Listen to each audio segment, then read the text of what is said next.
சிலுவையில் ஆணி அடைத்து எங்களுக்கு ரத்தம் சிந்தி எங்களுடைய பாவங்களை எல்லாம் மன்னித்து மகளை மீட்டு கொண்டீரப்பா கர்த்தாவே. அப்பா உம்முடைய அன்பு மேலானது ஒப்பற்றது மகளை உம்முடைய கரத்துல ஒப்பு கொடுக்குறோங்க.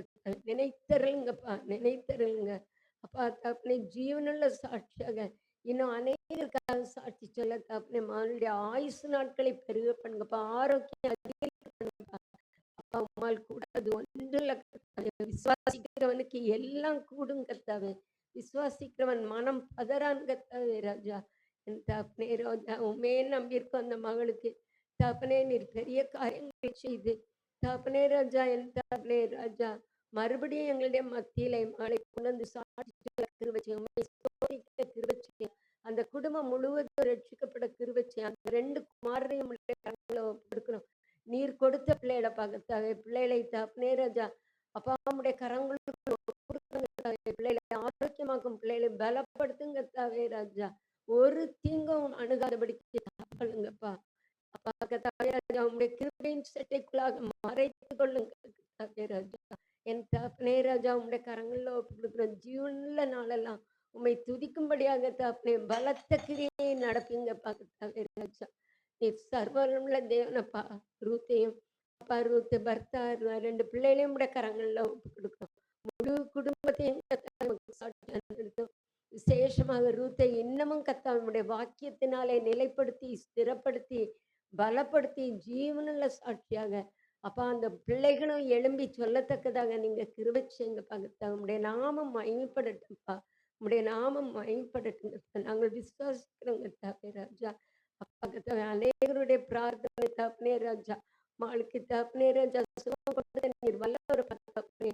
நீதிமான் செய்யும் ஊக்கமான வேண்டுதல் அதிக பலன் உள்ளது என்று சொல்கிறப்பா. உமக்கு நன்றி செலுத்துறோங்க கர்த்தாவே. மகளுக்காக ஜெபிக்கிற ஒவ்வொருவரையும் ஆசீர்வதிங்க கர்த்தாவே.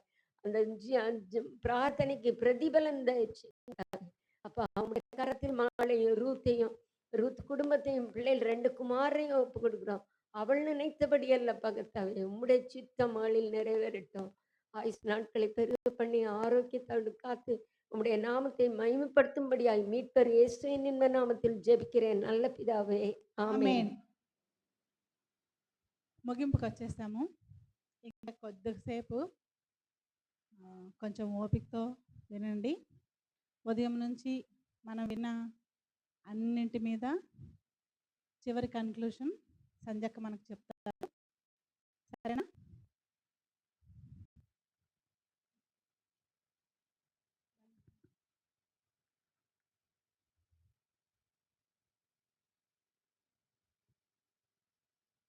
ఒక డౌట్ డౌట్ వచ్చింది కదా. షిప్రా పూయ అనేవాళ్ళు ఐగుప్తీల ఇజ్రాయేలీల అంటే నేను చెప్పాను వాళ్ళు ఐగుప్తీలు అని. ఐగుప్తీలు ఎందుకు అవుతారో చెప్తాను, ఇజ్రాయేలీలు ఎందుకు కారో కూడా చెప్తాను. ఫరో రాజు ఐగుప్తి స్త్రీలతో మాట్లాడేంత చనువు ఉండదు. ఎందుకు ఉండదు అంటే వాళ్ళు బానిసలు, కూలి పనులు చేసుకునేవాళ్ళు. ఇజ్రాయేలీల స్త్రీలందరూ కూడా అధికారులతో మాట్లాడేంత కెపాసిటీ వాళ్ళకి లేదు. వాళ్ళు బానిసలు. వాళ్ళ మూలుగు విని దేవుడు మోషేని నాయకుడిగా నియమించాడు. ఇజ్రాయేలీలు పురుషులు స్త్రీలు అందరూ కూడాను ఏ పని చేశారు? ఇటుకలు తయారు చేశారు. మట్టి తెచ్చుకోవడం, గడ్డి తెచ్చుకోవడం, కాల్చటం, బిల్డింగ్లు కట్టడం, ఇలాంటి పనులు చేసేవాళ్ళు ఇజ్రాయేలీలు. ఇలాంటి వాళ్ళతో రాజు మాట్లాడాడు. ఉదాహరణకి ఇప్పుడు ముఖ్యమంత్రి చంద్రబాబు నాయుడు మీటింగ్స్ ఏమి లేకుండా సరాసరి వచ్చి మనతో మాట్లాడతాడా? అలాంటిదే. తర్వాత షిప్రా పూయ ఐగుప్తీలు ఎందుకు అంటే వాళ్ళు ఇందాక చెప్పాను, నేను పూర్తిగా చెప్పలే మీకు. వాళ్ళు శిశు సంక్షేమ శాఖలో మంత్రులు. అంటే వాళ్ళ కింద రాజ్యంలో ఉన్న నర్సులందరూ పనిచేస్తారు. వాళ్ళు ఏం చేస్తారంటే వీళ్ళెళ్ళి కాన్పులు చేయరు. మంత్రసానులను రాశారని చెప్పేసి వాళ్ళు కాన్పు చేస్తారు అనుకునేరు, వాళ్ళు చేయరు. వాళ్ళు ఆజ్ఞాపిస్తారు. వాళ్ళ కిందున్న శాఖలందరికీ చెప్తారనమాట. మీరు నర్సులుంటారు గదా! మీరు కాన్పులు చేసేటప్పుడు మగపిల్లలు పుడితే వాళ్ళని చంపేయండి అని జెప్పేసి వీళ్ళిద్దరూ ఆర్డర్ చేయాలి. ఆర్డర్ ఇవ్వాల. అది ఇవ్వాల వాళ్ళు. గమనించిన వాళ్ళు కాబట్టే ఐగుప్తు రాజైనటువంటి ఫరో మాట్లాడాడు. అది కూడా సాధారణమైన స్త్రీలు కాదు. వాళ్ళు మంచి పదవిలో ఉన్న స్త్రీలు. వాళ్ళ శాఖలో చాలామంది నర్సుల్లాగా అంటే మంత్రసానులు పనిచేస్తారనమాట. ఇది ఐగుప్తీయులు వాళ్ళు. అంటే బైబిల్లో రాసుంది హెబ్రీయుల మంత్రసానులు అని ఉంది అక్కడ. హెబ్రీలైన మంత్రసానులు కాదు, హెబ్రీల మంత్రసానులు అంటే హెబ్రీల కోసం నియమించబడ్డ మంత్రసానులు. ఇది డౌటే లేదు, నా మాట కాదు, ఎంతో కొంత రీసెర్చ్ చేసి చెప్తున్న సంగతి, సందేహమే లేదు. తర్వాత ఇంకేమైనా డౌట్స్ ఉన్నాయా ఇవాళ నేను చెప్పిన వాక్యంలో? నేనైతే హన్నాను కూడా చెప్దాం అనుకున్నాను. సరే, నేను అనుకున్నాను నేను ఎట్లా ఆశీర్వాదకరంగా దేవుడు నన్ను మార్చాడు అని చెప్దాం అనుకున్నాను. కానీ ఇప్పుడు సిస్టర్ సాక్ష్యం విన్న తర్వాత నాకు ఒకటి పంచుకోవాలనిపించింది. అది కాదు, మా ఫ్రెండ్ అన్నమాట. తన పేరు లావణ్య, చిలకలూరుపేటలో ఉంటుంది. తనకి పెళ్ళయిన తర్వాత 8 సంవత్సరాలకు ఒక పాప పుట్టింది. ఆ పాపకి మరలా 12లో పుడితే ఈ పిల్ల 24, మళ్ళీ 12 ఏళ్ళకి ఈ అమ్మాయికి కన్సీవ్ అయింది. మా ఫ్రెండ్ 40కి వచ్చింది, అప్పుడు 40 సంవత్సరాలు దాటిపోయింది. కన్సీవ్ అయింది. పొట్ట లావుగా ఉంది అని చెప్పేసి చిలకలూరుపేటలో హాస్పిటల్కి వెళ్తే అక్కడ డాక్టర్ ఏం చెప్పిందంటే, అమ్మాయికి లోపల గడ్డు ఉంది, ఆపరేషన్ చేయాలని చెప్పిందంట. ఈ అమ్మాయి ఏం చేసిందంటే మరలా సెకండ్ ఒపీనియన్ తీసుకుందామని చెప్పేసి మంగళగిరి దగ్గర ఉన్న ఎయిమ్స్కి వెళ్ళింది. వాళ్ళు టెస్టులు చేసి స్కాన్ చేసి నువ్వు ప్రెగ్నెంట్ అని చెప్పారు. అప్పటిదాకా అమ్మాయి తెలియదు, 4 నెలలు ప్రెగ్నెంట్. ఇదేంటి నేను కన్సీవ్ అయ్యాన్ని నాకు ఫోన్ చేసి చాలా హ్యాపీగా చెప్పింది, సంధ్య నేను కన్సీవ్ అయ్యాను, ప్రేయర్ చేయండి అని. మేము ప్రతిరోజు మధ్యాహ్నం ఆన్లైన్ ప్రేయర్ ఉంటుందన్నమాట మాకు, మేము గ్రూపుగా ప్రార్థన చేస్తూ ఉంటాం. చెప్పింది. సరే, అందరూ హ్యాపీ అయిపోయాం. అంటే ఫ్యామిలీలో కొన్ని డిస్టర్బెన్సెస్ వచ్చినాయి, వాళ్ళిద్దరు కలవాలని ప్రార్థన చేసాం. కలవటమే కాకుండా అనుకోకుండా ఇదొకటి అయిందని చెప్పేసి డబుల్ హ్యాపీ అయిపోయాం మేము. కన్సీవ్ అయిన తర్వాత మంత్లీ వన్స్ అమ్మాయి మంగళగిరి స్కాన్లు టెస్టులు చేయించుకుంటూ వస్తూ ఉంటాయి, చెకప్కి వెళ్తూ ఉండేది. 5వ నెల పూర్తయి 6వ నెల పూర్తవుతున్న టైంలో ఒక వారం ముందు అక్కడికి వెళ్ళింది, ఈ చెకప్ కోసం అని వెళ్ళింది. వాళ్ళు అన్నారు, అసలు ఈ అమ్మాయి కన్సీవ్ అయిన దగ్గర నుంచే చెప్తున్నారు, బేబీ బాగుండలేదు, ఎదుగుదల లేదు, ఈ టైంలో ఈ బేబీ రావటం అంత మంచిది కాదు, నువ్వు తీసేసుకో అని చెప్పేసి. ఈ అమ్మాయి ఏమో అసలు నాకు తెలియకుండా దేవుడు ఇచ్చాడు కాబట్టి నేను ఆ పని చేయను తల్లిగా అని చెప్పేసి ఆ అమ్మాయి. వాళ్ళందరూ స్టాఫ్ అంతా చెప్తున్నారు, డాక్టర్లు చూసిన వాళ్ళందరూ చెప్తున్నారు, వద్దు ఈ బేబీ వద్దు, చాలా ఇబ్బందులు పడతావు నువ్వు అని చెప్పేసి. నో నేను ఉంచుకుంటానని ఈమె. సరే, 6వ నెల పూర్తవుతుంది అనుకున్న టైంలో వెళ్ళింది, వారం ముందు వెళ్ళింది. వెళ్ళిన తర్వాత ఒక వారం ఉన్న తర్వాత అక్కడే ఉండమని చెప్పారు, హాస్పిటల్ అడ్మిట్ అవ్వమన్నారు. అడ్మిట్ అయింది. ఓ బుడ్డిది పుట్టింది. ఎంత అనుకున్నారు? 6 నెలల 3 రోజులు వయసు. 6 నెలల 3 రోజులకు ఒక పాప పుట్టింది.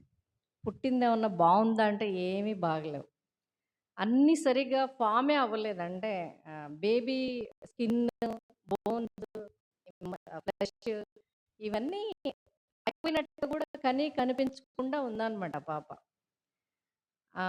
అప్పటికి ఇవన్నీ ఏంటేంటో టేపులు, పైపులు, ఈ బాడీ అంతా, అమ్మాయికి ఓన్గా ఆక్సిజన్ కూడా తీసుకోలేకపోతుంది. కానీ డెలివరీ అయిపోయింది, నార్మల్ డెలివరీ అయిపోయింది.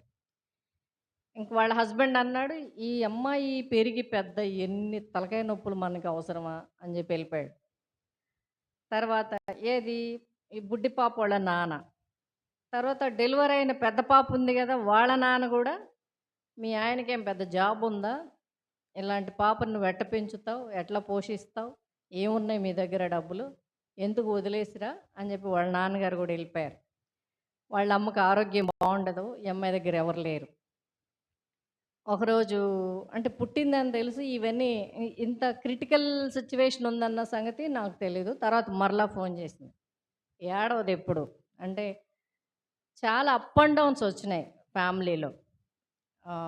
అవి చెప్పుద్ది, ప్రేయర్ చేయమంటది. కానీ ఎప్పుడు ఏడ్చేది కాదు. చాలా ధైర్యంగా ఉంటది. అంతగా అమ్మాయి ఏమన్నా చదువులేనిది అనుకుంటున్నారా? అమ్మాయి ఎంఎస్సీ కంప్యూటర్స్ చేసింది. శ్రీహరికోట షార్‌లో ప్రాజెక్ట్ చేసింది. తర్వాత గేట్ రాసి ఎంటెక్ చేసింది. ఇంత చదువు చదివింది. ఆ అమ్మాయి సంధ్య ఇలా ఉంది. డబ్బులు లేవు. రోజుకింత అవుతున్నాయి. మా నాన్న వెళ్ళిపోయాడు. మా ఆయన వెళ్ళిపోయాడు. బేబీని కూడా హాస్పిటల్ అందరూ వదిలేసి వెళ్ళమంటున్నారు. ఈ అమ్మాయి ఎందుకు ఆరోగ్యంగా ఉండదు అన్నారు. కానీ నేను కన్నాను కదా! నేను ఎలా వదిలేస్తాను? నేను మదర్‌గా. దేవుడు నాకు ఇచ్చాడు. నేను ఉంచుకుంటా. ఎలా ఉన్నా పెంచుతాను. ఎదురు తిరిగిందనమాట. సరే ఫోన్ చేసింది. మేము ప్రార్థన చేస్తా ఉన్నాం. అదే టైంలో మా అత్తగారికి హెల్త్ బాగుండకపోతే మా బావగారు వచ్చారు హైదరాబాద్‌కి. ఆయన పిల్లల డాక్టర్. నాకు ఫోన్ చేసినప్పుడు ఆయన ప్రక్కనే ఉన్నారు. నేను బావగారికి ఇస్తాను మాట్లాడు. ఏమన్నా చెప్తారేమో అని చెప్పేసి ఆయనకిచ్చాను. ఆయన మాట్లాడుతా కష్టమే అన్నారు ఆయన కూడా. కష్టమే అని ఒక మాట, ఆశ కొలిపే ఒక మాట ఏం చెప్పారంటే, ఇలాంటి సిచ్యువేషన్‌లో అబ్బాయిలుంటే కష్టం, అమ్మాయిలు ఫైట్ చేస్తారన్నాడు. ఏ అమ్మాయి ఫైట్ చేస్తది? బుడ్డమ్మాయి చేసిద్దని చెప్తున్నాడు ఆయన. ఆడపిల్లలు ఫైట్ చేసి లైఫ్‌ని ఎలాగైనా నిలబెట్టుకుంటారంట. ఇందాక చెప్పాను కదా! ఫిజికల్‌గా వీక్ అయినా గానీ ఆడవాళ్ళు మెంటల్‌గా స్ట్రాంగ్‌గా ఉంటారు. మానసికంగా గట్టిగా ఉంటారు ఆడవాళ్ళు. ఎలాంటి కష్టం లేకపోతే ఎన్ని పనులు చేస్తారు ఇళ్ళల్లో. ఎంతమందిని సముదాయిస్తారు. ఇప్పుడు ఉద్యోగాలు కూడా చేస్తున్నారు. యబ్బా! ఎన్నెన్నో చక్కగా అన్నీ వాళ్ళు చేయలేరు. మళ్ళీ వాళ్ళ కోపాలొస్తాయేమో కానీ ఇది నిజమే. ఒప్పుకొని తీరాల్సిన సంగతి. ఫైట్ చేస్తది. ఆడవాళ్ళు ఫైట్ చేస్తారు అని అనేటప్పటికి ఆ మాట పట్టుకుంది ఆ అమ్మాయి. ఇంక ప్రార్థన చేస్తుంది. మేము చేస్తున్నాం. అప్పుడు జగన్మోహన్ రెడ్డి గవర్నమెంట్ పోతదనగా అంటే ఎలక్షన్స్ అయినాయి. రిజల్ట్ రాలా. ఇప్పుడు ఈ అమ్మాయిని కాపాడుకోవాలంటే అమ్మాయికి ఆర్థికంగా కూడా ఇబ్బందులు ఉన్నాయి. మేము కొంచెం అటు ఇటు మనీ కూడా అరేంజ్ చేసాం. అకౌంట్‌కేసాం. చూస్తా ఉండు కొంచెం అని చెప్పి. ఇచ్చిన తర్వాత హ్మ్. ఎలా ప్రతిరోజు ఆ అమ్మాయికి మనీ టెన్షన్ కూడా ఉంది. పాప టెన్షన్ ఉంది. మనీ టెన్షన్ ఉంది. చుట్ల ఎవ్వరు లేరు. ఒక్కతే రూమ్‌లో ఉంది. పాపేమో ఐసీయూలో ఉంటది. ఆ అమ్మాయి పాలు తాగాలన్నప్పుడు ఈ అమ్మాయి ఎళ్లి పాలిచ్చి వస్తదనమాట. అట్లాగా 3 నెలలుంది. మరి డబ్బులెలాగో అంటే ప్రార్థన చేస్తా ఉంటే దేవుడు యూనివర్సల్ గాడ్. ఆయనకి అసాధ్యమైనదేమి లేదు. మనకనిపిస్తాయి అవంతే. అది చాలా పెద్ద సమస్యలాగా. డాక్టర్లకు కూడా అనిపించదు. శారా అనిపించదా? శారాకు పిల్లలు పుడతాడు ఏ డాక్టర్ అయినా చెప్తాడా? చెప్పండి. చెప్పరు. కానీ దేవుడు పుట్టిస్తాడు అదంతే. తర్వాత పురుషుడితో సంబంధం లేకుండా పిల్లలు పుడతారా? పురుషుడి ప్రమేయం లేకుండా పిల్లలు పుడతారా? పుడతారా భూమి మీద ఎక్కడన్నా? మరియమ్మ దేవుడు చేయలా? ఎందుకు చేయడు దేవుడు? దేవుడికి అసాధ్యమైంది ఏముంది అసలు? ఈ అమ్మాయి ప్రార్థన చేస్తూ ఉంటే ఏమైందో తెలుసా? 7 మంత్స్ అన్నా ఉండాలా పిల్లలకి. ఏది ఆరోగ్యశ్రీ అప్లై చేయాలంట. రూల్స్ ఒప్పుకోవు ఇప్పుడు ఈ అమ్మాయికి అప్లై చేయటానికి కూడా అని చెప్పారండి. అయినా ప్రయత్నం చేద్దామని ఈ అమ్మాయి పరిస్థితి అంతా చూసి పాపం వాళ్ళు అప్లికేషన్ ఫిల్ చేసి పంపారు. రేపు రిజల్ట్ వస్తుందనగా ఏది ఎలక్షన్ రిజల్ట్ రేపు అనౌన్స్ చేస్తారుగా. లెక్కింపు అయిపోయి గవర్నమెంట్ మారిపోబోతోంది. ముందు రోజు ఈ అమ్మాయికి ఆరోగ్యశ్రీ వచ్చినట్టు శాంక్షన్ అయినట్టు వచ్చింది. ఇంకా ఫ్రీగా 3 నెలలు హాస్పిటల్లోనే ట్రీట్మెంట్ అయింది. మొన్న ఈ బుడ్డికి సెకండ్ బర్త్‌డే అయిపోయింది. చక్కగా ఉంది. చాలా బాగుంది. అంటే మా ఫ్రెండ్ ఏడ్చినప్పుడు గుండెలు పిండేసే బాధ అనేది ఎప్పుడన్నా వింటారా? వింటుంటాం అన్నమాట. అది ఎలా ఉంటుందో తెలుసా? నాకు ఆ రోజు అనిపించింది. ఎప్పుడు అంత బాధ నాకు పిల్లలు లేరు. నేనెప్పుడు బాధపడలే అసలు. ఎందుకు బాధ? పిల్లలు దేవుడిచ్చే బహుమానం. ఆయన ఇవ్వలా. ఏం చేస్తాం? దానికి బాధపడతా ఏడ్చుకుంటూ కూర్చుంటే ఎలాగా? పిల్లలు లేరు. నువ్వేం పని చేయాలో చెయ్యి అంటే అది చేయటమే మనం. ఇప్పుడు బైబిల్‌లో కొంతమంది ఉన్నారు. వాళ్ళ జీవితాలను చెప్తాను చూడండి. ఇర్మియా ప్రవక్త ఉన్నాడు. చిన్నోడా, చిన్నోడా చేతగానివాడా పెళ్లి చేసుకోబాకు ఇర్మియా అంటే మానేశాడు. యెషయా ప్రవక్త ఉన్నాడు. నువ్వు 3 సంవత్సరాలు బట్టలు లేకుండా తిరుగు అంటే తిరిగాడు.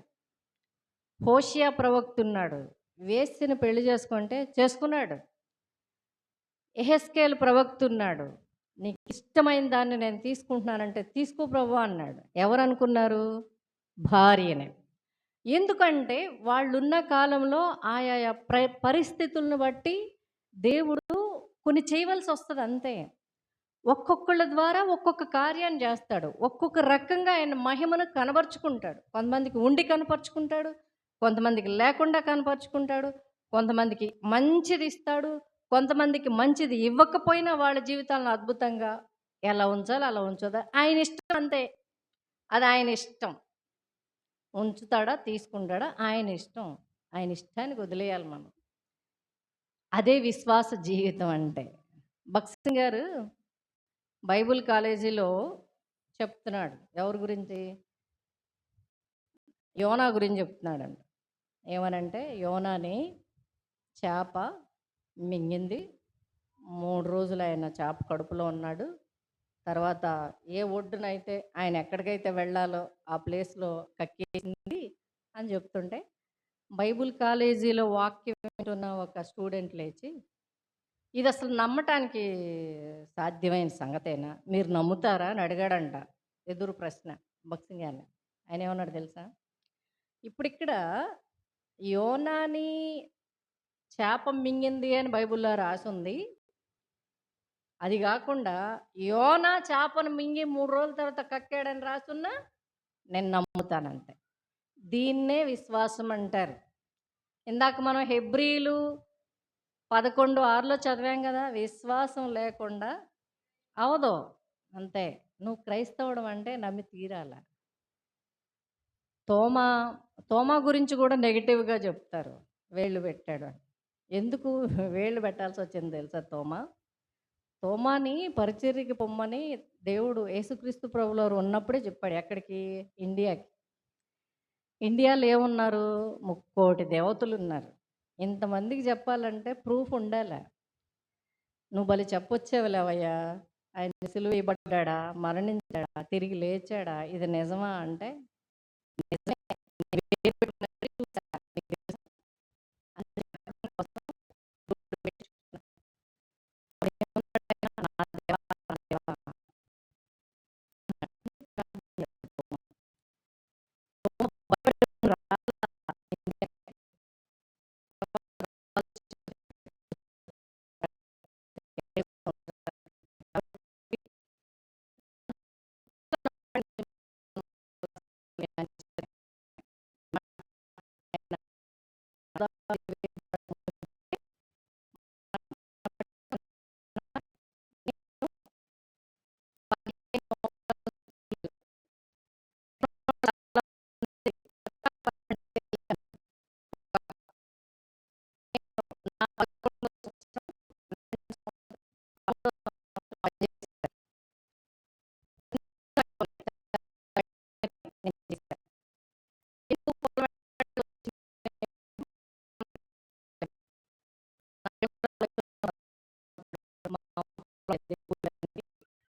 మానేశాను.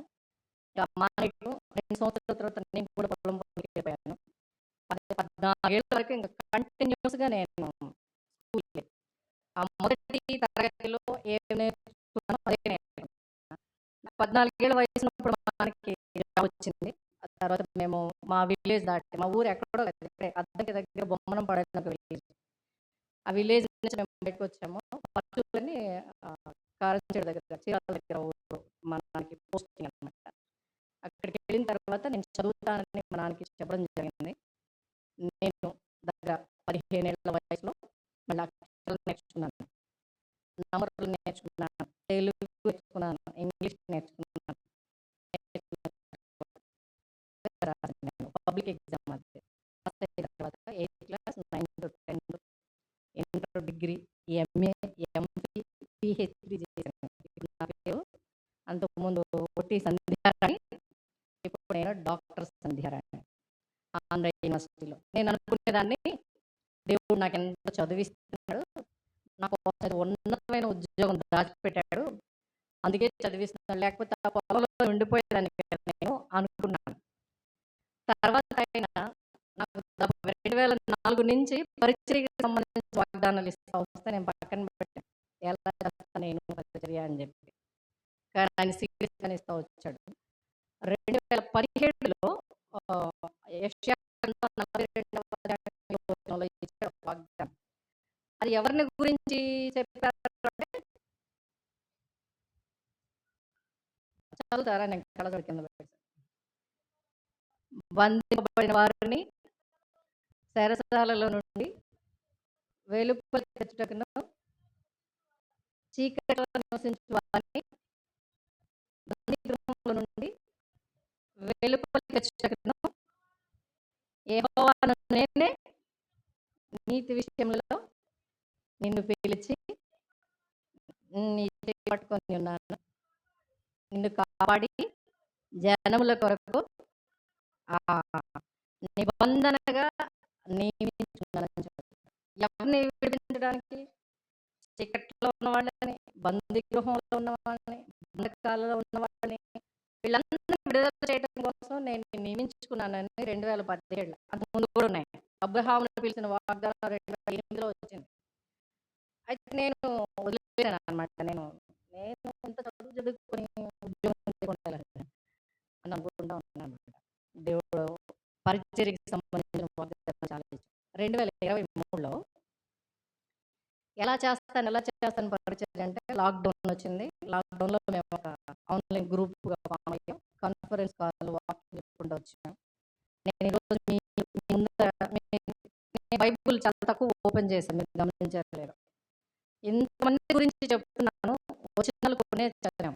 అంటే వాళ్ళ గురించి అంతగా చెప్పగలిగే ఇది రావడానికి కారణం ఏంటంటే ఆన్లైన్లో మేము స్త్రీలందరి గురించి ధ్యానం చేసాం. బైబిల్లో చాలా వరకు ధ్యానం చేసాం. అందుకనే కొన్ని వచనాలు బాగా దేవుడు నాకు సహాయం చేస్తూ ఉంటాడు. ఆన్లైన్ మొదలుపెట్టాము మేము. ముగ్గురు స్టార్ట్ చేసాం. మొదట లాక్డౌన్లో 1 ఇయర్ అంటే 2020 మే 22 మొదలుపెట్టాము. 2021 మే 22కి 45 మంది అయ్యారు ఆన్లైన్లో. ఆ సంవత్సరం పూర్తయిన సందర్భంగా ఒక గెస్ట్తో కూడా వాక్యం చూపించడం జరిగింది. ఎవరంటే ఆవిడ పేరేంటి, విమలారెడ్డి గారు, జగన్మోహన్ రెడ్డి వాళ్ళ అత్తయ్య గారు. ఆవిడ లైన్లోకి వచ్చి సత్యాన్ని చాలా బాగా చేస్తున్న పరిచర్య, దీన్ని ఇలానే కొనసాగించు, మేము ప్రేయర్ చేస్తామని ఆవిడ నాతో చెప్పడం నాకు చాలా ఆశ్చర్యంగా అనిపించింది. నేను ఎక్కడి నుంచి వచ్చాను అసలు, మట్టిలో ఉన్నదాన్ని. ఒక సీఎం మా అత్తగారు నాతో మాట్లాడటం ఫోన్లో ఆశ్చర్యంగా అనిపించింది. ఈ లోకపరమైనవి ఎక్కువలు తక్కువలు పెద్ద విషయం ఏం కాదు. కానీ పరిపాలకుడు అసలు ఆయన state government, central government, international జాబులు ఉంటాయి. అవునా? మనకి స్టేట్ గవర్నమెంట్ జాబులు ఉంటాయి, సెంట్రల్ గవర్నమెంట్ జాబులు ఉంటాయి. కొంతమంది అమెరికా అటు ఇటు ఫారెన్ చేస్తారు. వీటన్నిటికి మించి యూనివర్సల్ పరిపాలకుడు, యూనివర్సల్ గవర్నమెంట్లో నాకు ఉద్యోగం ఇచ్చాడు. ఇది నాకు చాలా సంతృప్తి. అంటే 3 పెట్టెల తాడు తెగదు. 3 రకాల ఆనందాలు నాకు ఉన్నాయి. మానసికంగా, ఆధ్యాత్మికంగా, శారీరకంగా. శారీరకంగా ఆరోగ్యం ఇచ్చాడు, సంతోషం. ఆధ్యాత్మికంగా ఆయన మాటలతో నన్ను పోషిస్తున్నాడు, సంతోషం. మానసికంగా పిల్లలు లేదు అని అనిపించినా కూడా నేను ఎప్పుడు ఏడవలా, నేను ఎప్పుడు బాధపడ్డా. ఎందుకంటే వీటన్నిటికి మించిన ఆయన నాకున్నాడు. ఒకసారి ఈ ఆన్‌లైన్‌లోనే మాట్లాడుతూ ఉన్నప్పుడు పిల్లల్ని పెంచుకునే విషయం ఒక సిట్యుయేషన్ వచ్చింది. అదంతా నేను చెప్పను, చాలా పెద్ద విషయం.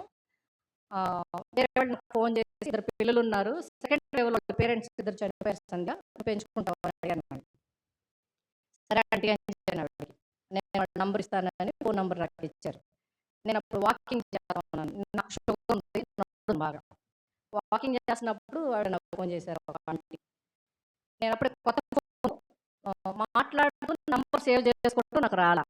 ఆవిడ నంబర్ చెప్పారు. నేను ఫోన్ పెట్టేసరికి నంబర్ పోయింది. అంతకుముందు కూడా ఇలాంటిది ఒకటి జరిగింది. నేనది అంటే మనుషులం కదా! పిల్లలు అనేటప్పటికి మదర్‌గా అదొక ఇది అంతే. ఆవిడ చెప్పిన తర్వాత నంబర్ పోగానే, అయ్యా! దేవుడు ఏదో చెప్తున్నాడు. నంబరు పోయింది అనుకున్నాను. సరే లోపలికొచ్చి కొంచెం అన్నీ అయిపోయాక పడుకోబోయేటప్పుడు అడిగి, "సారీ, మీరిచ్చిన నంబర్ నేను పోగొట్టుకున్నానండి. మధ్యలో సరే నంబర్" అని అడిగాను ఆమెని. ఆమె నవ్వి, "సంధ్య, ఇలాంటిదంతా ప్రార్థన చేసుకో. రేపు ఉదయం నేను కూడా రాత్రికి ప్రార్థన చేస్తాను. రేపు ఉదయం నేను నీకు నంబర్ ఇస్తానన్నా." అప్పటికి మాకు ఈ ఆన్‌లైన్ ప్రార్థన సంవత్సరం అవుతూ ఉందన్నమాట. ఇంకా 2, 3 రోజుల్లో సంవత్సరం అయిపోతది. అంటే 1 ఇయర్ అవ్వడానికి 2, 3 రోజుల ముందర జరిగింది. ఆమె నంబర్ ఇచ్చింది. నేను ఉదయం నుంచి దాదాపు 2 గంటల వరకు 100 సార్లన్నా ఫోన్ చేసుంటా. ఫోన్ స్విచ్ ఆఫ్ అని వస్తుంది. అప్పుడు నేను ఇట్లా కాదు, నేను ఈ దేవుడిని అడగకుండా, ఆయన సంపాదించకుండా నా సొంత పెత్తనంతో నేను చేస్తున్నాను. అది కూర్చొని ప్రార్థన చేశా. ప్రార్థన చేస్తే ఆయన అన్నాడు, రండి. ఎంత ఆశ్చర్యకరంగా మాట్లాడుతున్నాడో చూడండి. మనం గాలికి కానీ బ్రహ్మాండంగా మాట్లాడతాడు ఆయన. యెషయా గ్రంథం 54వ అధ్యాయం. యెషయా గ్రంథం 54 14 వచనంతో మాట్లాడాడు. ఏమని? "నీవు నీతి గల దానవై స్థాపించబడుదువు." కింద మాట నాకు వచ్చింది. "నీవు బడిపడనక్కర్లేదు. బాధించువారు నీకు దూరంగా ఉందురు. భీతి నీకు దూరంగా ఉండను. అది నీ దగ్గరకు రానేరదు." సరే మాట ఇచ్చాడు కదా! ఈ మాట అర్థం అవ్వాలంటే నేనేం చేయాలని మళ్ళీ మొదటికొచ్చా. ఎక్కడికి? 54 అధ్యాయం మొదటి వచనానికి వచ్చా చదువుదామని చెప్పి. ఏమని పిలుస్తున్నాడో చూడండి. గొడ్రాల అంటున్నాడు. ఏమని పిలుస్తున్నాడు? నేను నవ్వుతా చెప్తాను, నాకేం బాధలేదు. గొడ్రాల, పిల్లలు కనేదాన, ఏమంటే చెప్పండి చూడండి. జయగీతం ఎత్తు, ప్రసవ వేదన పడ్డదాన, జయగీతం ఎత్తి ఆనందగానం చేయమండి. ఏంటిది అని అధ్యాయులంతా మాట్లాడుతూ వస్తున్నాడు. నీ సంతానం ఎక్కడెక్కడికి వెళ్ళిద్దో చూడని చెప్పేసి. యెషయా గ్రంథం అర్థమైన వాళ్ళు చదవండి. 54 అధ్యాయం 5వ వచనంలో చెప్తాడు చూడండి అన్నమాట. నిన్ను సృష్టించిన వాడు నీకు భర్త అయి ఉన్నాడు. సైన్యములకు అధిపతి యెహోవా అని ఆయన పేరు. అది ఎవరు నా సంతానం? ఏమో ఇవాళ ఎవరన్నా పుట్టొచ్చేమో నాకు ఇవాళ నా ప్రసవ వేదనకి. నా పిల్లలు వాళ్ళు నిత్యత్వంలో మనకు దాచి ఉంచిన బహుమానం కొరకు మనకి ఇక్కడ పనిచేయటానికే మనల్ని ఏర్పాటు చేసుకున్నాడు ఆయన. అంతే. నిత్యత్వంలో ఉన్న బహుమానం ఉందా లేదని తెలియాలంటే ఎగ్జాంపుల్ ఒకళ్ళే చెప్తా. లాజరు ఉన్నాడు, ధనవంతుడు ఉన్నాడు. వాళ్ళిద్దరికి భూమి మీద ఎలా ఉన్నారు? ఒకళ్ళు నికృష్టమైన జీవితం. లాజరు లాంటి జీవితం కావాలని ఎవరన్నా కోరుకుంటారా? చెప్పండి. కోరుకోరు. కానీ ఉన్నాడు అట్లా. ధనవంతుడిలాగే ఉండాలనుకుంటారు. కానీ చనిపోయిన తర్వాత వాళ్ళిద్దరు ఎక్కడ ఉన్నారు? లాజరు ఎక్కడ ఉన్నాడు? ధనవంతుడు. అంటే నిత్యత్వంలో స్థానం ఇక్కడ కాదు, ఇక్కడ దాన్ని బట్టి రాదు మనకి. మనం ఇక్కడ జీవించిన ప్రభు కొరకు జీవించిన విధానాన్ని బట్టి అక్కడ మన స్థానాన్ని ఆయన నిర్ణయిస్తాడు. అసలు స్థానం ఉందని నమ్ముతారా మీరు? నమ్ముతారా? నమ్మాలి. నమ్మితేనే నువ్వు క్రైస్తవుడివి. నమ్మితేనే నువ్వు నీతిమంతురాలివి, నీతిమంతుడివి. ఇది చాలా స్ట్రాంగ్‌గా, స్థిరంగా మనం పెట్టుకోవాలి ఆ నమ్మకత్వాన్ని. అందుకని విశ్వాసం లేకుండా దేవునికి ఇష్టం అవడం అనేది అసాధ్యం. సాధ్యం కానే కాదు.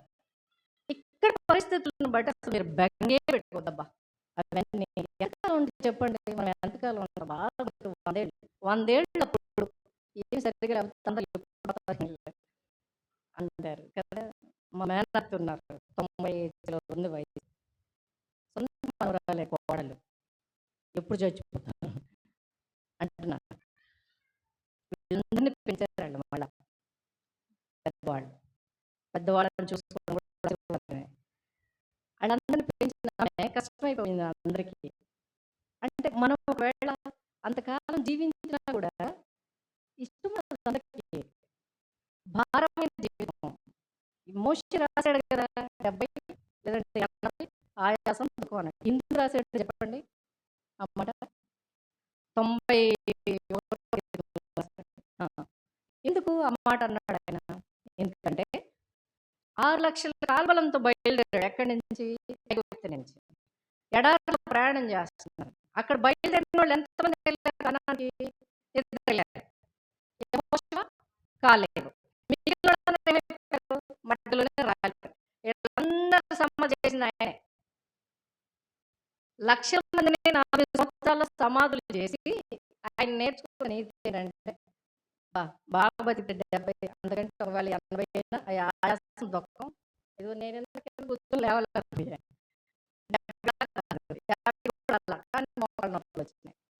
అలాగే జీవితం మనం అనుకున్నది కాదు, దేవుడు అనుకున్నది మనది. ప్రార్థన నేర్పించాడు కదా ఆయన, ఏమని? పరలోకమందున్న మా తండ్రి, నీ నామం పరిశుద్ధపరచబడక, నీ రాజ్యం వచ్చుగాక. ఇది ఇంపార్టెంట్. ఏంటి? నీ చిత్తం పరలోకమందు ఎలాగో భూమి యందు నెరవేరాలి. ప్రభువా, నీ చిత్తం నా పట్ల పరలోకంలో ఏదైతే ఉందో భూమి మీద అదే జరిగించు ప్రభువా అని ప్రార్థన చేయాలి మనం. అది మనకి ఆశీర్వాదం. ఒకవేళ కష్టం రావచ్చు, బాధ రావచ్చు, ఇబ్బంది రావచ్చు, అనారోగ్యం రావచ్చు, అయినా సంతోషంగానే ఉంటాం. ఏమొచ్చినా సంతోషంగా ఉంటాం. ఎప్పుడు? పరలోకమందున్న ఆయన చిత్తం భూలోకంలో మన పట్ల నెరవేరుతున్నప్పుడు పరిస్థితి ఎలాంటిదైనా మనం హ్యాపీగానే ఉంటాం. కాబట్టి ఇప్పుడు నాకు ఉద్యోగం లేదు, నేను చదువుతాను, కానీ ఉద్యోగం లేదు, నా బ్రతికి ఎట్లా, నా ఫ్యూచర్ ఏం బంగలేదు. నా ఫ్యూచర్కి లేదా నా భవిష్యత్తుకి దేవుడు నేను ఆయన అనుకుంటుగా నేను ఎందుకు బాధపడాలి, నేను ఎందుకు చింతపడాలి? ఒకరోజు అదే ఉద్యోగం అప్లై చేద్దామని అనుకుంటా, నోటిఫికేషన్ వచ్చింది అన్నాడు. ఏంటది? Junior lecturers notification. మేనకోడలు ఫోన్ చేసి, 1 సంవత్సరం ఏజ్ ఎంత ఇచ్చారు అని అడిగాను. అత్త పలానా డేట్. ఆ డేట్ చూస్తే కరెక్ట్గా నా ఏజ్ అయిపోయి 6 నెలలు అయింది. కూర్చొని ఒక రకంగా ఉత్సాహంగా, ఇన్ని వాగ్దానాలు ఉన్నాయి, మనుషులం కదా మనం, మరి జనాలు పొడుస్తున్నారు, పిహెచ్డి చదివింది ఖాళీగా ఉంటారు, పిహెచ్డి చదివింది ఏం ఉద్యోగం లేదంటారు, మాట్లాడుతుంటారు. అలాంటి అన్నప్పుడు అబ్బా ఏదైనా చేస్తే బాగుంటుంది కదా అనిపిస్తుంది. సరే అప్లై చేద్దామని చూస్తే 6 నెలలు నేను పెద్దదాన్ని అయ్యాను ఉద్యోగం వయసు. కూర్చొని ఏంటి బాబా ఇదేంటి, సరే ఉద్యోగం వస్తున్నారా తర్వాత అట్లీస్ట్ అప్లై చేయడానికి ఉంటుంది కదా, ఏదో మనసుకి సంతోషం. ఇది కూడా లేకుండా చేసావా నాకు, ఇది కూడా లేదా అని అడిగితే ఆయన అన్నాడు, లూకాసు వార్త 12వ అధ్యాయం చెప్పాడు, పిచ్చుకలను చూపించాడు, పువ్వులను చూపించాడు. నువ్వు వాటికంటే శ్రేష్టమైన కావాలా, నేను బ్రతకలేవా, నేను లేనా, నువ్వు నాకంటే శ్రేష్టమైన. ఇది నన్ను ఆయన ఏర్పాటు చేస్తున్నాడు. 2011లో తీర్మానం చేసుకున్నా, స్త్రీల మధ్య నేను మాట్లాడతాను.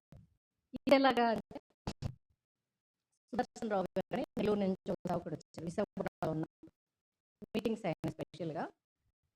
మనం మామూలుగా మన సంఘంలో ఎలా ప్రార్థన చేస్తారు, మారు మనసు తీర్మానం కోసం ప్రార్థన చేస్తారు. ఆయన ఏం చేస్తున్నాడంటే తలాంతుల తీర్మానం కోసం ప్రార్థన చేస్తారు. నీకేం తలాంతులు, ఆయన చాలా గంభీరంగా మాట్లాడతారు, నీకేం లేదా తలాంతులు, నీకేం లేదా దేవుడు, నీ తలాంతం ఉందో నీకు గ్రహించావా, నీకేం లేదా, నీకేం లేదా, నీకేం లేదా అని అడుగుతాను. ఇది వినపడుతుంది. ఇంకొక వైపు ఏమో మాది, మేము ఇప్పుడు ఉండేది మార్టూరులో, చిలకలూరు దగ్గర మార్టూరులో. వెంకయ్య మన అకౌంట్ మా సంఘానికి పెద్దాడు. నన్ను ఎప్పుడు నీ మాట బాగుంటుంది అంటది, బాగుంటుంది నీకు తెలియాలి అంటది, నీ మాట బాగుంటుంది అని ఎప్పుడు, నీ మాట చక్కగా బాగా మాట్లాడతాను, రూపం బాగుండదంట కానీ మాట బాగుంటుందంట. ఇంకేమంటారనమాట. అంటే రూపానికి మాటకి మ్యాచ్ అవ్వదనేది నా ఫీలింగ్ అనమాట.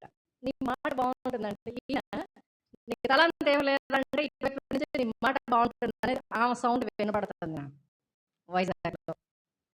ఓహో! నా తలాంతు నా మాట. ప్రభువా మీరిచ్చిన మాట, మీరిచ్చిన స్వరము, మీరిచ్చిన తెలివి మీ పని కొరకే నేను వాడతానని ఆ రోజు తీర్మానం చేసుకున్నాను. ఎవరు ఉద్యోగం లేదన్నా నాకు బాధలే, ఎవరు పిల్లలు లేరన్నా నేను బాధపడను. అన్నీ ఉన్నాయని ఆయన ఉంటే నాకేంటి, సైన్యముల అధిపతి యెహోవా అని ఆయనకి పేరు అని చెప్పి. వాక్యం బ్రతికించింది, వాక్యం నెమ్మదినిస్తుంది, వాక్యం కన్నీరుని తుడుస్తుంది, వాక్య హృదయాన్ని కదిలిస్తుంది. వాక్యం మీరు ఏదైనా ఇబ్బంది వచ్చినప్పుడు, బాధ వచ్చినప్పుడు బాగా ప్రార్థన చేయండి. ఆ సమస్య అప్పటికి పరిష్కారం కాకపోవచ్చు కానీ నెమ్మది వస్తుంది, రిలీఫ్ వస్తుంది. చాలా టెన్షన్ నుంచి ఫ్రీ అయిపోతారు. ఇది గుర్తుపెట్టుకోండి. ప్రతి ఒక్క జీవితాల్లో ఇవి జరిగే ఉంటాయి. చిన్నది కూడా గుర్తుపెట్టుకోవాలి, చిన్నది కూడా. ఎందుకంటే మనం ఒక క్షణం మన ఆయుష్ ముందుకు వెళ్తుందంటే కేవలం ఆయన కృప. ఆయన లేకుండా మనం జీవించలేం. లాక్డౌన్ టైంలో ఒకటి వచ్చింది. ఎక్కడ ఇటలీలో ఒక ముసలావిడ, పెద్ద ఆవిడ ఆక్సిజన్, కరోనా వచ్చి ఆక్సిజన్ కోసం పెట్టారు. ఆక్సిజన్ పెట్టారు, వారం రోజులు బిల్లు వేశారు. బిల్లు కట్టి ఏడుస్తున్నాడమ్మ. ఎందుకమ్మా ఏడుస్తున్నావు, కట్టలేవా, తగ్గించాలా, మేమేమన్నా ఇవ్వమంటాం. పెద్ద ఆవిడ, బాగా ముసలావిడ, మేమేమన్నా కట్టమంటారా, అడగమంటారా అని అడుగుతున్నారంట నర్సు. కాదమ్మా, వారం రోజులకే ఎంత ఖరీదైంది ఆక్సిజన్, నేను పుట్టిన దగ్గర నుంచి దేవుడు నా దేవుడు నాకు ఫ్రీగా ఇస్తున్నాడు, ఆయనకి నేను ఎంత రుణపడి ఉంటాను. మనం ఈ గుర్తించం, నాకు అది ఇలా, నాకు ఇది ఇలా, నాకు అది చేయాలి, వాడాలి, ఇక తప్ప లైఫ్ ఇస్తున్నాను. ఇచ్చిన క్షణాన్ని ప్రభు కోసం వాడేమా లేదా, ఇది తీర్మానం. అట్లాంటి తీర్మానం కలిగిన వాళ్ళందరూ ప్రభు సన్నిధికి రండి. దేవుడు ఈ చిన్న సాక్ష్యాన్ని ఆశీర్వదించాడు. నాకు ఈ అవకాశాన్ని ఇచ్చిన అరవిందానికి చాలా సంతోషంగా ఉంది. నాకు మీ మధ్యకి రావడానికి మళ్ళీ ఇట్లాంటి అవకాశం వస్తే మళ్ళీ వస్తాను. నాకు ఇష్టం చెప్పడం, చెప్పించుకునేవాడు చెప్పేస్తాను. అది సంగతి. Thank you.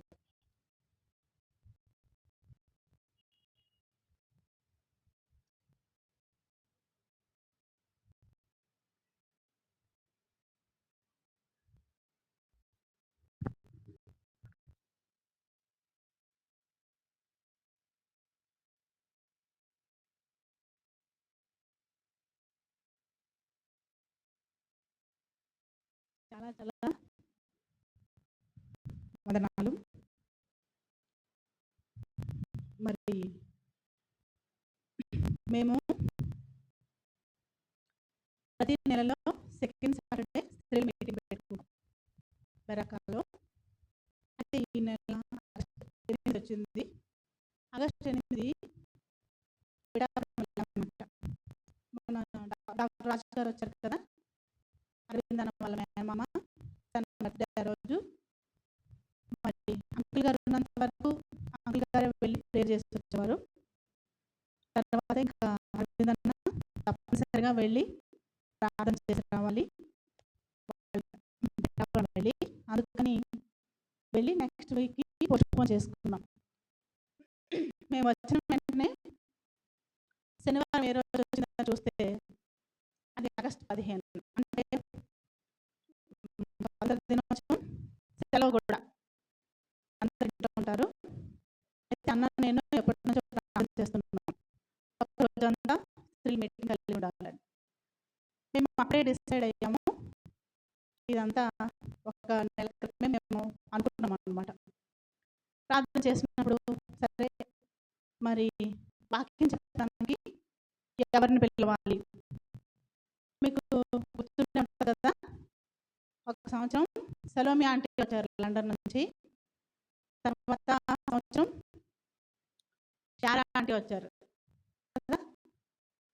3 రోజులు స్పెషల్ మీటింగ్స్‌లో సారా ఆంటీ వాళ్ళ కోడలు వచ్చారు. ఈ సంవత్సరం స్పెషల్ మీటింగ్ అంటే మనం తురుక్కుడికి పెట్టుకున్నాము. మరి ఈ మీటింగ్ ఎలాగా అని అనుకున్నప్పుడు అరవింద్ అన్న ఒక నిమిషం కళ్ళు మూసుకొని కళ్ళు తెరిచి సంధ్యని పిలువు అని అన్నారు. సంధ్య అంటే అవును సంధ్యని పిలువు, దేవుడు తన పేరు చెప్పాడు నాకు అని చెప్పారు. కాబట్టి ఇప్పుడు చెప్పింది కదా తను, ఆయన ఆలోచనలు మనం అసలు గ్రహించలేం. మరి సంధ్య రోజు మాట్లాడుతూనే ఉంటాం, మా ఇంట్లో అమ్మాయే. మరి తను ఎలాగ ఏంటి అనేది రోజు మేము ఏం మాట్లాడుకుంటాం, ఇంట్లో విషయాలు మాట్లాడుకుంటాం కదా.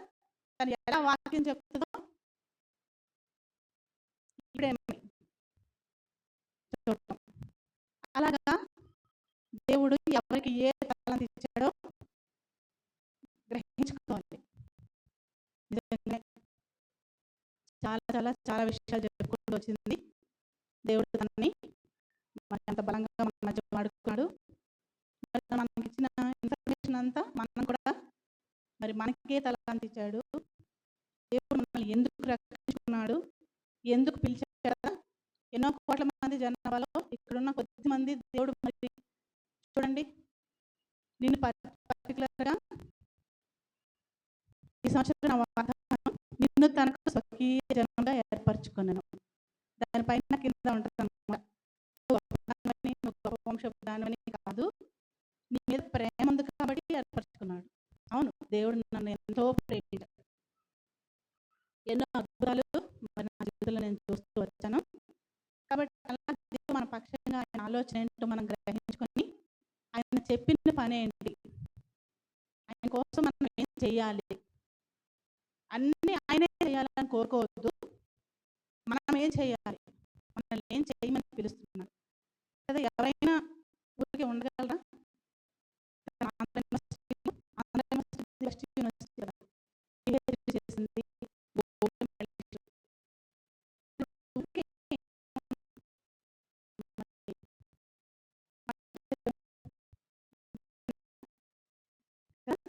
మరి దేవుడు ఎందుకు పిలుచుకున్నాడు? కానీ తన సేవ చేయించుకోవడం కోసం ఉద్యోగం ఇవ్వలేదు, పిల్లలు ఇవ్వలేదు. బాగా తీసుకున్నారు కదా. మనకు కూడా అలాగే నాకే ఎందుకు నేనే వాళ్ళకి చెప్పాను అనమాట.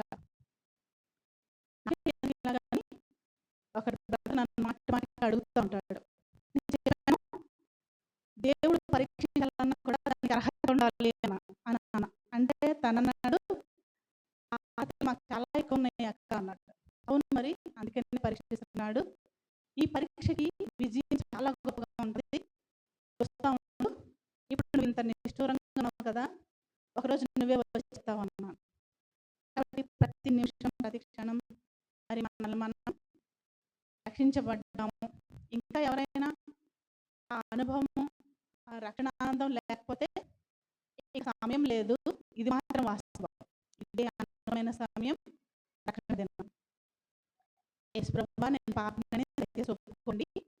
రక్షించబడిన తర్వాత మాత్రం మరి పొద్దున్న నుంచి ఇప్పుడు దాకా వింటూ వచ్చాం. మీరు కూడా ఎంత ఓపికగా కూర్చున్నారు, ఇంత ఓపికగా ఇంత చక్కగా మరి ఉదయం నుంచి కూర్చున్నారు కదా. తను అడిగింది కదా, ఈరోజు నాకు బిడ్డ పుడతారేమో అని. మరి ఎంతమంది తీర్మానం చేసుకున్నారో మరి అది తనకిచ్చిన దేవుడిచ్చిన బహుమానం. కాబట్టి ప్రార్థన చేసుకుందాం. మరి పూర్తిగా నింపుకొని వెళ్తున్నారని నేను అనుకుంటున్నాను. నేను మాత్రం చాలా హ్యాపీగా ఫీల్ అయ్యాను అనమాట. ఎందుకంటే మరి మేము డిసైడ్ అయిపోయిన తర్వాత అరవింద్ అన్నని ఎప్పుడో నుంచి ఫోన్ చేసి నువ్వు ఇలా కల్చర్కి వెళ్ళని పిలిచారు. అన్న నేను వెళ్ళిపోయారు, లేరు. తర్వాత ఈ మీటింగ్ డిసైడ్ అయిపోయిన తర్వాత మళ్ళీ జిల్లా మీటింగ్ జమ్మలపాలెంలో పెట్టారు. ఎలాగా అని అడిగితే అప్పుడు అరవిందన్న డాక్టర్ గారు ఫోన్ చేసి అడిగారు, ఇలాగ ఆల్రెడీ మేము మీటింగ్ అంటే మీరు పెట్టుకోండి అని అన్నారు అన్నమాట.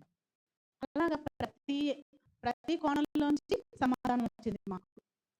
ప్రతి విషయం ఎన్ని అడ్డంకులు వచ్చినా దేవుడు సమాధానం ఇచ్చి మీటింగ్ ఎంతో చక్కగా జరిగించారు.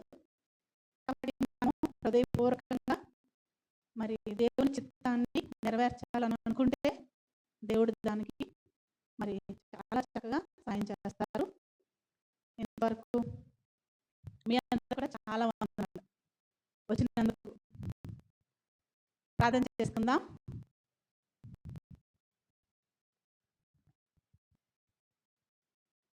యేసుబాబు అని ఉన్నారా? ప్రార్థన చేసుకొని ఆశీర్వాదం తీసుకుని వెళ్దాం. మీ అందరి కోసం టీ సిద్ధమైందా? ఓకే. ప్రార్థన చేయగానే తెచ్చుకోండి. అన్న రండి. ప్రేమగల మా ప్రియ పరలోకమందున్న పరిశుద్ధమైన మా తండ్రి, దయగల ప్రభువా, సర్వోన్నతుడా, సర్వోన్నతుడా, మహోన్నతుడా, మహాగణుడా, మహాకాశములు పట్టని అద్భుతకరుడా, ఆలోచనకర్త, నిత్యుడు తండ్రి, సమాధానాధిపతి, నీ పరిశుద్ధ పాదాలకు ఎంతో వందనాలు, స్తోత్రములు. ప్రభువా, మీరు మాటి మాటికి నాకు వాక్యం చూపిస్తూ వచ్చారు. ప్రభువా, యెహోవా మీ నిమిత్తము ప్రభువా మరి ఆ శాపమును ఆశీర్వాదంగా చేశారని దేవా, దయగలిగిన తండ్రి, ఈ దినాన్ని ప్రభువా మరి మీరు ఆశీర్వదించినందుకే వందనాలు, స్తుతులు, స్తోత్రాలు. ఆ అంశం మీద ప్రభా దయగలిగిన తండ్రి మీ దాసాలు సందేహాన్ని బలపరిచి మీ కృప అనుగ్రహించి మీ దయ అనుగ్రహించి తన నోట ప్రభా మీరే బోరగా ఉండి ఇంతవరకు మాతో మాట్లాడుతూ వచ్చిన ప్రతి మాటను బట్టి మీకు ఎంతో వందనాలు, స్తోత్రాలు. విన్న ప్రతి చెవికి విశ్వాసాన్ని పుట్టించండి ప్రభువా.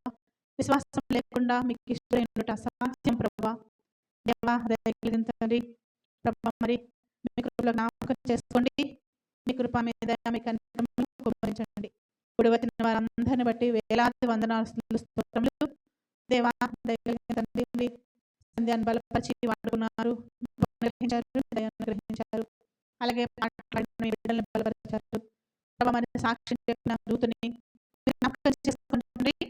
తన పక్షంగా మీ ఆలోచన మీ చిత్తము నెరవేర్చండి.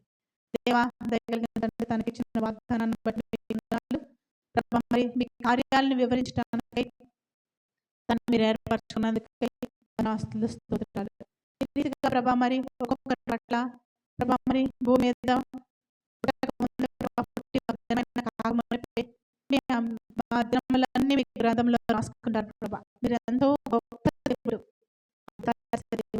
మీ ఆలోచనలు అతి గంభీరములు. ఆకాశం కంటే భూమి ఎంత తక్కువగా ఉందో, భూమి కంటే ఆకాశం ఎంత ఉన్నతంగా ఉందో మీ ప్రభా మరి మీ ఆలోచనలు అతి గంభీరంగా ఉంటాయి ప్రభా. మనం మాత్రమే నిర్ణయించలేము. అయినప్పటికీ ప్రభా మీరే జ్ఞాపకం చేసుకొని మీరు చేస్తూ వచ్చిన సహాయాన్ని బట్టి వేలాది వందనాలు, స్తోత్రములు చెల్లించుకుంటూ ప్రభా మరి దేవా మీ వాక్యం అందించిన మీ దాసురాలకు ప్రభా ఏం అవసరమో అడిగిన వాటికంటే ఊహించిన వాటికంటే అత్యద్భుతంగా మీరు ఏర్పాటు చేసుకున్నారు దేవా. తనని పరిచారకురాలుగా ఏర్పాటు చేసుకున్నందుకే వందనాలు, స్తోత్రములు. మీ వాక్కులను బట్టి మీకు వందనాలు, స్తోత్రాలు. మీ కనికరములకు వివరించండి, మీ దయ చూపించండి, మీ కనికరం కనిపించండి. కుడి చేరి వచ్చిన మోకాలు వంగిన ప్రతి బిడ్డను బట్టి ఎవరి హృదయంలో ఏముందో మీకు ఒక్కరికే తెలుసు. హృదయాంతరంగాల రహస్యాలన్నీ ఎరిగిన దేవుడు కనుక ఎవరికి ఏదో అవసరమో మీకు ఒక్కరికే తెలుసు. ప్రభావ మీరే జ్ఞాపకం చేసుకోండి.